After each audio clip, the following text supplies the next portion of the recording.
Мұрның ұнамаса, мұрның каймарит, аллергия, сонымен жүре бересің. Аяғың ұнамаса, кейін аяғыңнан проблема табасың. Қолың ұнамай ма, қолыңнан. Ондай нәрсе жоқ па сізде? Жоқ, менде ондай жоқ. Өзіңізді қалай көресіз? Жақсы көресіз ба? Иә, жаңа апай айтып жатсыз, анау психологқа дейді, иә? Анаған жібереді, мынаған жібереді дейді. Соның бәрі енді өзімізден ғой көп нәрсе.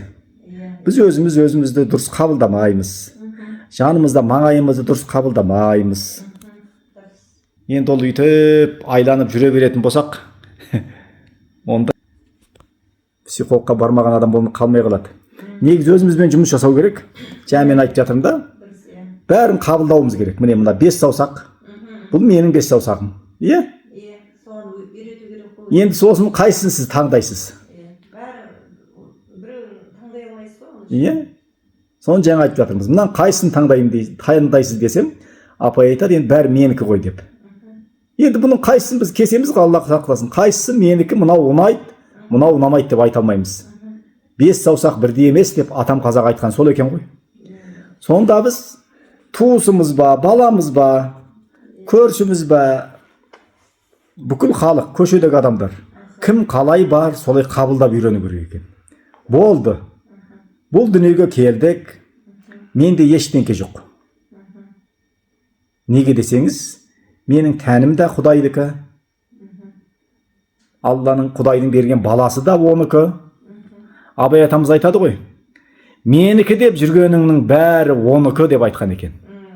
Көрдіңіз бе қалай айтқан? Ештеңке жоқ екен бізде. Жалаңаш келдік, жалаңаш Алланың алдына барамыз.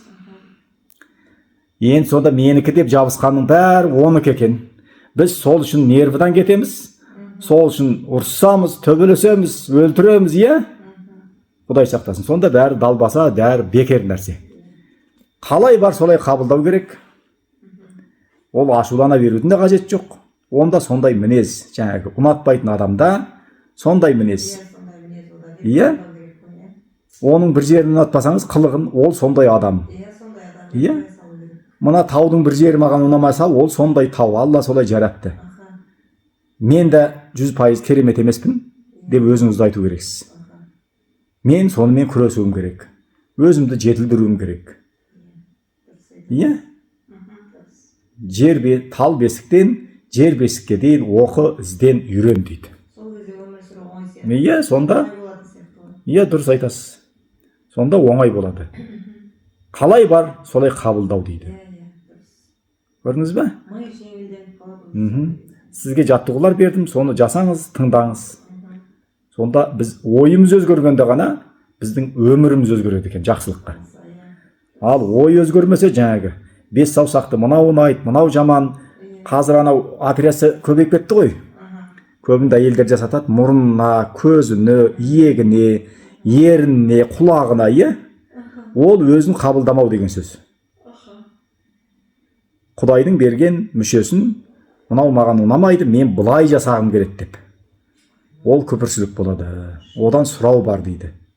Міне өстіп өзімізге бір көп блоктар бар ғой адамда. Соның бәрін жинап аламыз да, сөйтіп проблема табамыз.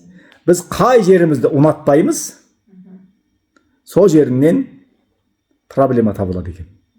Мұрның ұнамаса, мұрның каймарит, аллергия, сонымен жүре бересің. Аяғың ұнамаса, кейін аяғыңнан проблема табасың. Қолың ұнамай ма, қолыңнан.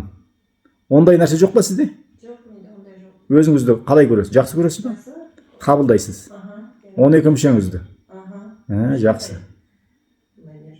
Сізде тек қана сол суық болып тұр ғой. 18 жастан бастап әне. Балмұздақ жедім дейді, магазинде істеген. Бір күнде қанша мороженое жедіңіз? Ой, жей береміз. Ой. Одан ол шөлдетіп, суық ішеміз. Одан кейін банкіде бұрын сырдың кезінде банкі соқтар болды ғой. Соны 3 литрін алып, оны ашып алып ішеміз дейді қыздармен. Мороженое жеп шөлдейміз дейді. Одан кейін соғып ішеміз. Одан кейін жөтелген. Қанша стресс болған, сонымен әне әлі күнге дейін жүр, 57-ге дейін. Алла шипа берсін. Өзгеру керек.